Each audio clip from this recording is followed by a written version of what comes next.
Assalamualaikum warahmatullahi wabarakatuh. Terima kasih untuk teman-teman semuanya yang sudah mampir di video kami. Semoga teman-teman semuanya sehat selalu, dilancarkan rezekinya dan bahagia dunia akhirat. Amin ya rabbal alamin. Telah diceritakan dalam suatu hadis dari Nabi Shallallahu Alaihi Wasallam bahwasanya beliau bersabda, ketika Allah Subhanahu Wa Taala menciptakan malaikat maut atau malaikat Ijrail, Allah membuat hijab dari para makhluk dengan beribu-ribu hijab yang besarnya melebihi langit dan bumi. Dan jika semua air yang ada di lautan dan sungai-sungai ditumpahkan di atas kepalanya, maka tidak akan ada setetes air pun jatuh ke bumi. Dan seandainya dunia yang terbentang dari barat sampai timur berada pada tangannya, maka dunia itu bagaikan meja yang di atasnya ada hidangan dan diletakkan di depan seorang pemuda yang akan memakannya sekehendak hatinya. Dengan begitu, malaikat maut bisa membolak-balikan dunia, sebagaimana manusia membolak-balikan uang logam yang ada di tangannya.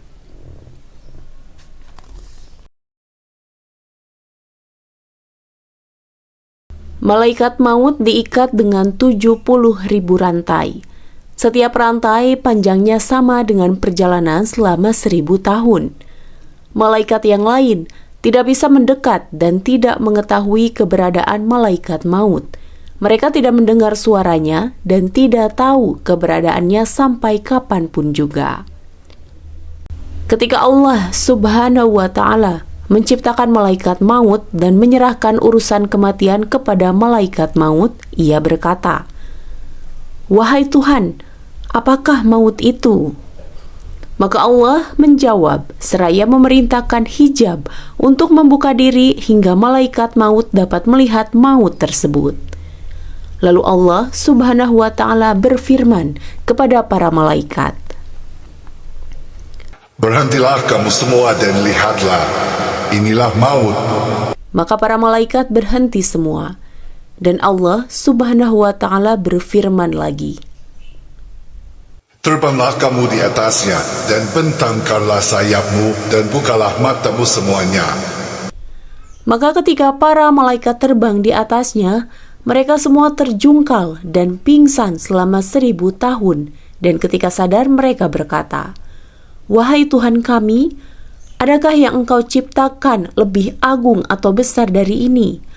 Allah Subhanahu wa Ta'ala berfirman, "Akulah yang menciptakan maut, dan akulah yang lebih agung dari maut, dan setiap makhluk pasti akan merasakan maut."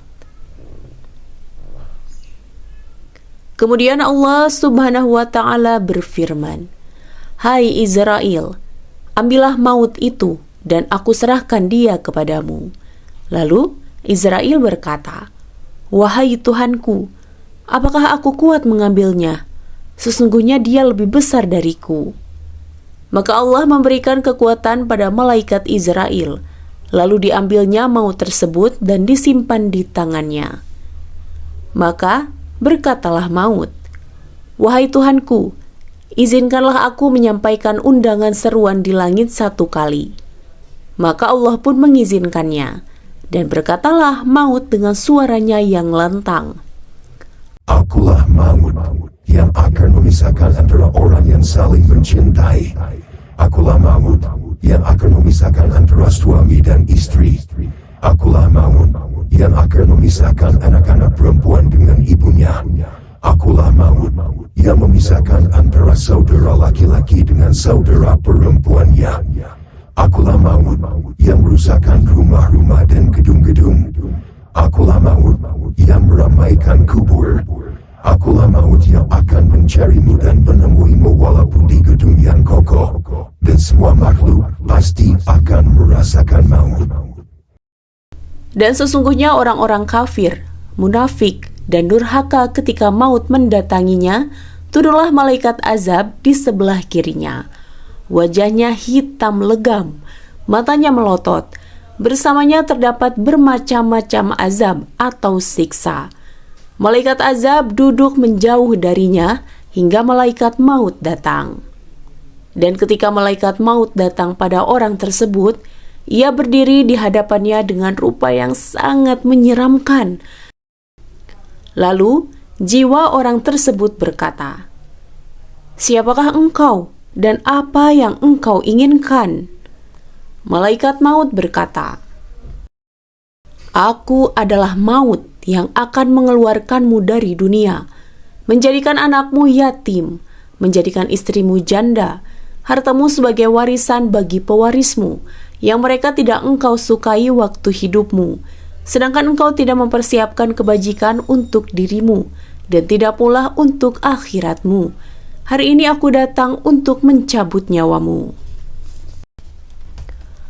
Maka ketika mendengarkan perkataan tersebut, mayit memalingkan wajahnya ke dinding, dan dilihatnya malaikat maut berdiri di situ. Maka ia memalingkan wajahnya ke arah yang lain, dan dilihatnya malaikat maut berdiri di depannya. Berkatalah malaikat maut, "Apakah engkau tidak tahu aku? Akulah malaikat maut yang telah mencabut nyawa ruh ayahmu, dan sebagaimana yang telah engkau lihat, dan engkau tidak berguna bagi mereka. Hari ini aku akan cabut nyawamu, hingga terlihatlah oleh anak-anakmu, kerabat-kerabatmu, dan teman-temanmu yang dapat mengambil hikmah darimu hari ini. Aku malaikat maut yang telah merusak kaum-kaum yang terdahulu yang lebih kuat, lebih kaya, dan lebih banyak anaknya dari kamu." Kemudian malaikat maut berkata pada orang tersebut, "Bagaimana pandanganmu tentang dunia?" Ia pun berkata, "Menurut pandanganku, dunia itu penuh dengan tipu daya." Lalu Allah menjadikan dunia dengan bentuk sesuatu dan dunia itu berkata, "Hai orang yang durhaka, apakah engkau tidak malu dengan dosa-dosa yang telah engkau lakukan di dunia, dan engkau tidak mampu mencegah dirimu dari perbuatan maksiat? Sesungguhnya engkau membutuhkan aku, dan aku tidak membutuhkanmu. Engkau tidak bisa membedakan antara yang halal dan yang haram. Menurut sangkaanmu, engkau tidak akan pernah meninggalkan dunia. Sesungguhnya aku bebas lepas darimu dan dari amal perbuatanmu." Orang itu melihat hartanya yang pasti akan menjadi milik orang lain. Dunia berkata kembali, "Harta, hai orang yang banyak berbuat maksiat, engkau yang mencariku dengan jalan yang tidak benar, dan tidak kau belanjakan dan sodakohkan kepada para fakir miskin. Hari ini aku pasti menjadi milik orang lain." Kemudian Allah Subhanahu wa Ta'ala berfirman, yaitu hari di mana harta dan anak-anak tidak bermanfaat lagi, kecuali orang-orang menghadap Allah dengan hati yang bersih. Quran, Surat Asy-Syu'ara ayat 88 dan 89. Kemudian orang itu berkata, "Wahai Tuhan, kembalikanlah hamba, supaya hamba dapat beramal soleh dari apa yang telah aku tinggalkan." Maka Allah Subhanahu wa Ta'ala berfirman, "Apabila telah datang ajal mereka, maka mereka tidak dapat mengundurkannya barang sesaat pun, dan tidak pula dapat mendahulukannya." Quran, Surat Yunus ayat 49.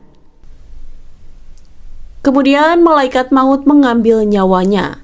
Bila dia seorang mukmin, maka keberuntungan baginya akan dimasukkan ke dalam surga. Dan jika dia orang kafir atau orang munafik, maka relakanlah dia, sebagaimana firman Allah Azza wa Jalla, "Sekali-kali jangan curang, karena catatan amal orang-orang yang durhaka benar-benar tersimpan dalam neraka sijin." Quran, Surat At-Taufifin ayat 7. Wallahu a'lam bishawab. Demikianlah dari kami. Semoga bisa bermanfaat dan menjadi berkah bagi kita semua. Amin ya rabbal alamin. Wassalamualaikum warahmatullahi wabarakatuh.